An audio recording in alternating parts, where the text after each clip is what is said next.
Il progetto Montagna Amica e Sicura nasce nel 2010 nel Veneto, su iniziativa degli organi tecnici del CAI Veneto. La visione di questo documento intende ripercorrere il percorso logico che ha generato lo stesso progetto, indicarne le finalità, il target e gli strumenti disponibili per il loro raggiungimento. Il progetto è dedicato alla memoria di Matteo Fiori, avvocato, dirigente politico, componente del Corpo Nazionale Soccorso Alpino e istruttore nazionale di sci alpinismo. Nella stagione invernale 2009-2010, la precarietà e la qualità dell'innevamento avevano provocato un numero di vittime da valanga spropositato rispetto alle medie annuali registrate fino a quel periodo. L'impegno profuso anno dopo anno con le attività di prevenzione, attraverso corsi, aggiornamenti e sensibilizzazione al pericolo valanghe, sembrava vanificato dal momento che tante vittime si erano registrate anche tra i soci del CAI. I media poi non avevano perso occasione per incarare la dose di sconforto con titoli a tutta pagina sulla volontà assassina della nostra amata montagna. Matteo Fiori, coadiuvato da un gruppo di soci selezionati all'interno degli organici del CAI Veneto, ha inteso strutturare un progetto di prevenzione permanente ai pericoli in ambiente innevato, sul modello delle giornate promosse dal Soccorso Alpino, denominate Sicuri sulla neve. L'iniziativa doveva anche contrastare la continua diffamazione che la montagna subiva dai media, sia evidenziando le effettive responsabilità degli incidenti, ma anche cercando di attribuire al progetto una denominazione parlante di effetto positivo. Il progetto di prevenzione degli incidenti in montagna fu chiamato Montagna Amica, inizialmente sviluppando attività di prevenzione per l'ambiente invernale. Successivamente, con la partecipazione al progetto del Soccorso Alpino, la denominazione fu modificata in Montagna Amica e Sicura, proprio per integrare nel nome anche la storicità dell'evento Sicuri in Montagna, organizzato dal Soccorso. Contemporaneamente si prese in considerazione la necessità di operare prevenzione anche nell'ambiente estivo, rendendo di fatto il progetto di tipo permanente. L'11 dicembre 2010, a Sappada, con una conferenza stampa, fu dato il via all'iniziativa presentando il progetto, il protocollo operativo e il vario materiale divulgativo realizzato per l'ambiente innevato. Le finalità indicate erano di fare prevenzione, coinvolgendo i flussi turistici con presidi alla base delle piste, alle stazioni di partenza degli impianti di risalita e alle stazioni di arrivo. La prima stagione invernale, 2010-2011, registrò 64 presidi, a cui parteciparono oltre 40 scuole o gruppi tecnici del CAI, forestali e finanzieri del soccorso, guide, operatori del soccorso alpino e maestri di sci.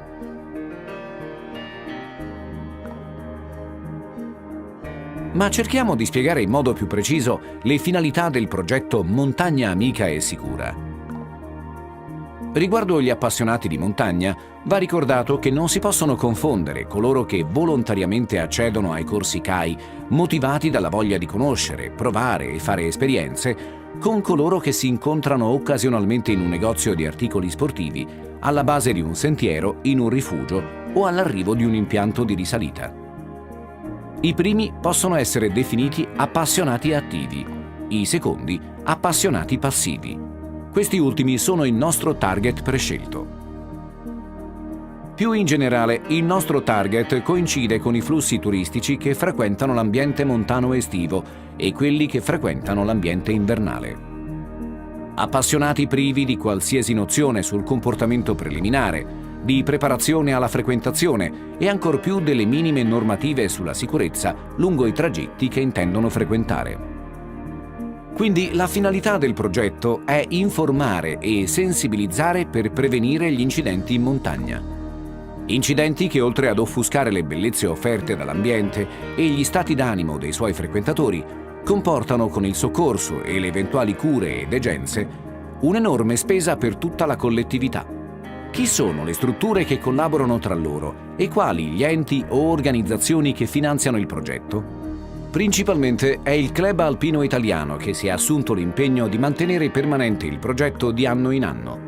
Per Club Alpino Italiano si intendono gli organismi tecnici che lo compongono uniti alle sezioni del Corpo Nazionale Soccorso Alpino e Associazione Guide Alpine Italiane. L'organizzazione è mantenuta da un gruppo di lavoro composto da rappresentanti delle varie componenti, mentre l'operatività è in gestione alle strutture tecniche.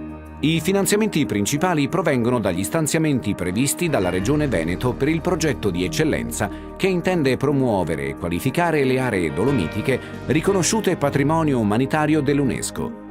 Altri finanziamenti provengono dalla Regione Friuli Venezia Giulia e dai 2 raggruppamenti regionali del CAI Veneto e Friuli Venezia Giulia, in misura minore e limitata a rimborsi di varie entità. Nel progetto Montagna Amica e Sicura diamo particolare attenzione ai gruppi organizzati che puntualmente in ogni stagione invadono con poderosi pullman valli e passi per raggiungere i punti di partenza delle loro gite domenicali o per trascorrere fine settimana interi tra le crode. Per gruppi organizzati si intendono le associazioni di vario tipo che per statuto attuano eventi ricreativi di vario genere. Tra questi le gite in montagna.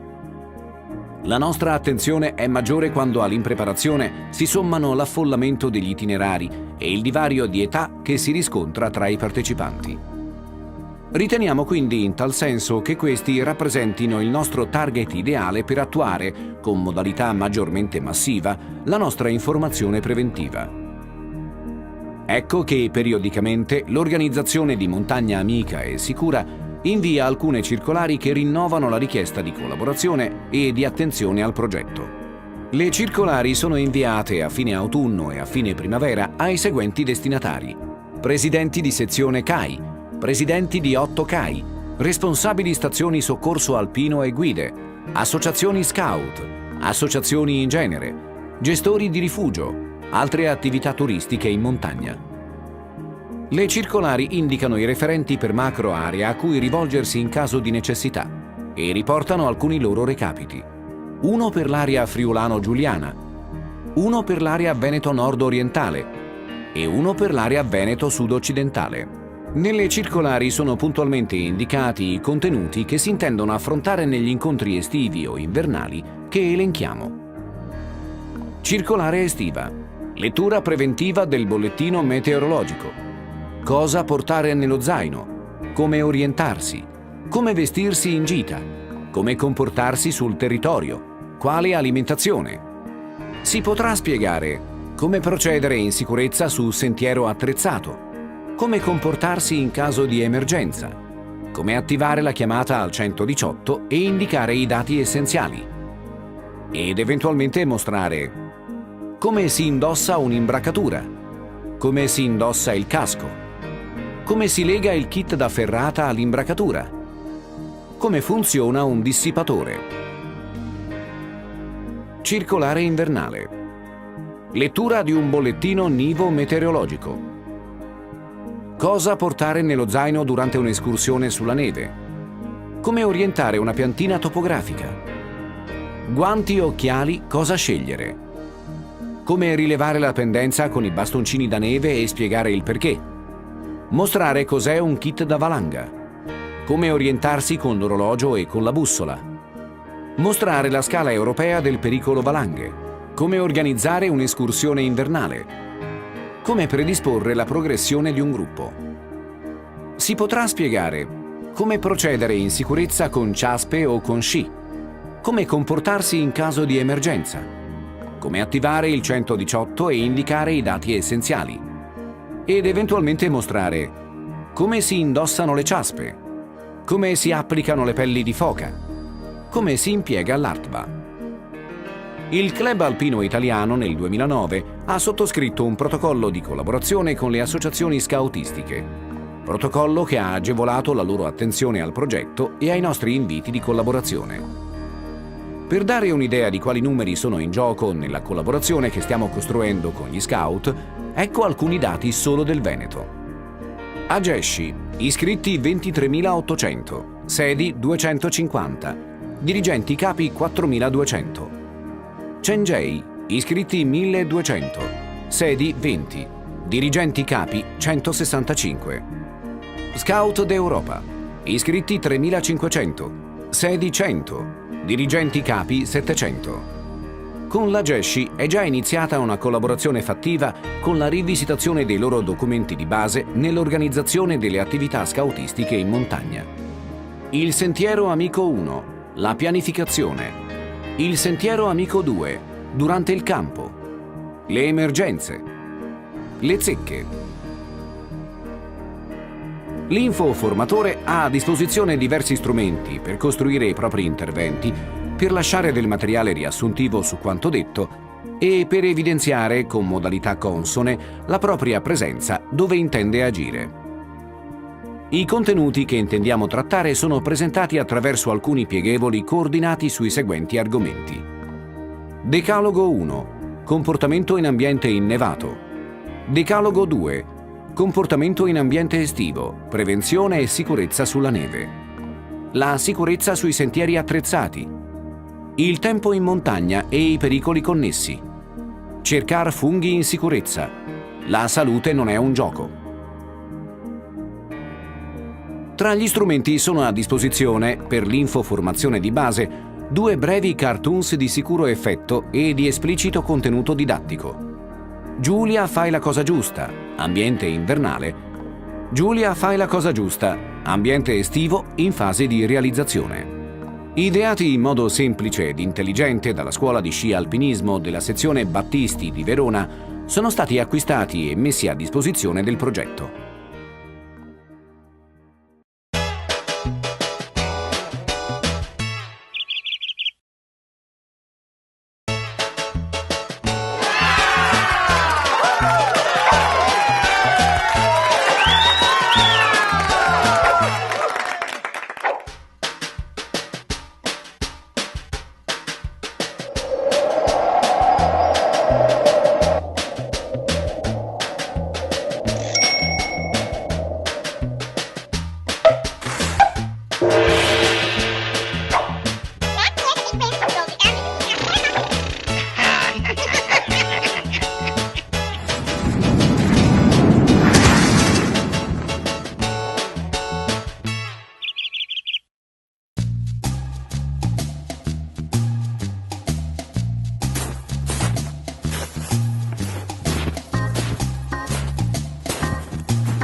È disponibile per l'organizzazione, per i contatti e la diffusione dei materiali, un website all'indirizzo www.montagnaamicaesicura.it.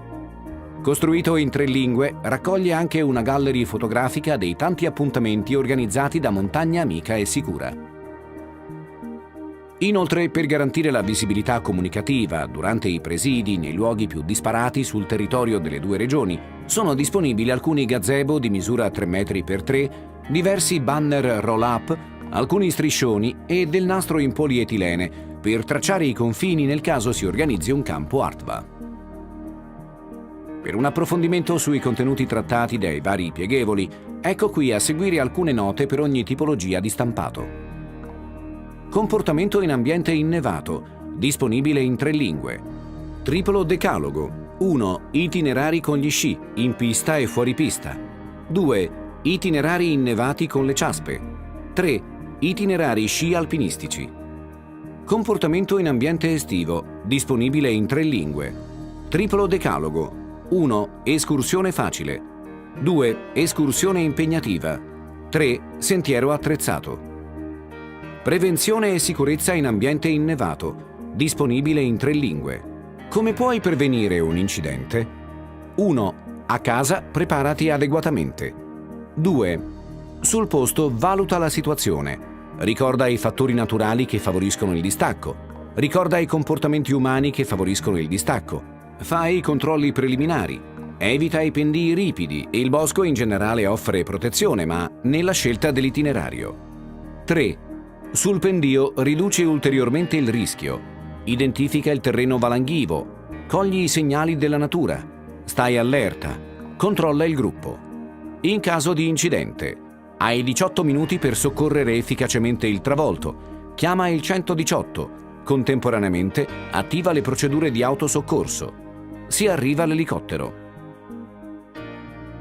Se pratichi sci alpinismo, sci fuoripista o effettui escursioni con racchette da neve, ricorda alcuni aspetti fondamentali.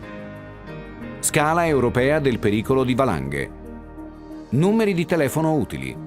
La neve, disponibile in italiano, brochure completa edita da Aineva sulle caratteristiche dell'ambiente innevato e il relativo comportamento che deve tenere chi lo frequenta. La sicurezza sui sentieri attrezzati, disponibile in 3 lingue. Sentieri attrezzati, le ferrate. Perché sono necessari questi materiali? La catena di sicurezza, il concetto di forza, il fattore di caduta. Alcuni consigli. L'attrezzatura necessaria. Cosa serve per la sicurezza? Il casco, l'imbracatura, il set da ferrata. Le normative di omologazione e le modalità d'uso. Il set da ferrata, la normativa, l'impiego dei modelli a V, l'impiego dei modelli a Y, collegamento tra set e imbracatura. Il tempo in montagna e i pericoli connessi, disponibile in 3 lingue. Autoprevisione. Il bollettino meteorologico. Altre info meteo. Schede sull'indice di calore e l'effetto wind chill. I pericoli meteo. 1. Visibilità ridotta e nebbia. 2. Precipitazioni e freddo estivo. 3. Temporali e fulmini. 4. Vento ed effetto wind chill. 5. Radiazione solare e indice di calore. Scheda. Cosa fare in caso di temporali. Cercare funghi in sicurezza. Disponibile in italiano. Sicuri a cercar funghi. Alcune norme del regolamento regionale. Il bosco. Il bosco dei funghi e dei cercatori. La preparazione personale. 1. Meglio soli che male accompagnati. 2. Cercar funghi, pericoli ed imprevisti. 3. Una notte nel bosco, né lupi né streghe, ma... 4. Il maltempo, se lo conosci lo eviti. 5. Animali ed insetti, selvatici e velenosi. 6. Autosoccorso, un sacco magico. La salute non è un gioco, disponibile in 3 lingue. Decalogo realizzato dalla Commissione Centrale Medica del CAI. Approfondendo invece sui servizi offerti dal website, all'indirizzo www.montagnaamicaesicura.it, 2 sono i servizi strategici disponibili. Il primo riguarda l'organizzazione generale. Infatti, con fini organizzativi, dal sito si può accedere alle schede di adesione o richiesta di collaborazione. La prima è utile per definire i programmi degli interventi previsti sul territorio. Ogni gruppo di infoformatori che si renderà disponibile potrà qui registrarsi e dichiarare quali e quale appuntamento intende organizzare di propria iniziativa sul territorio. Conseguentemente si potrà realizzare il calendario stagionale come evidenziato sulla terza scheda. Inoltre si potranno identificare i gruppi disponibili per area ed eventualmente contattarli ed attivarli quando qualche organizzazione, rifugio o altro lo richieda. La scheda centrale di richiesta intervento è invece a disposizione per gli utenti, per i capi gita, per i gestori di rifugio, per i gruppi organizzati, eccetera. Qui è possibile compilare una richiesta di incontro infoformativo prima di avventurarsi in ambiente. Sia il sito che la pagina realizzata su Facebook sono estremamente utili per la divulgazione del progetto e dei consigli che si desidera comunicare a chiunque. Sul sito, infatti, c'è la possibilità di scaricare i file PDF dei materiali divulgativi realizzati e l'impagino dei decaloghi predisposti per riprodurli sulle pagine di qualsiasi bollettino sezionale. Sulla pagina di Facebook quotidianamente vengono pubblicate le pillole informative di Montagna Amica e Sicura, a rotazione, in modo da ripetere costantemente le regole di base per un corretto e sicuro approccio alla frequentazione della montagna. Il feedback si è dimostrato straordinario. Si pensi che in 2 giorni il post del disegno della valanga, qui riportato, che evidenziava il rapporto fra fronte e peso della massa prevista in spostamento, ha registrato 11.576 visualizzazioni. Inoltre è attivo un canale YouTube dove sono già pubblicati alcuni video utilizzati nella fase di startup del progetto e il cartoon didattico Giulia fai la cosa giusta. Qui saranno disponibili anche i videoclip ricavati dai PowerPoint didattici in produzione.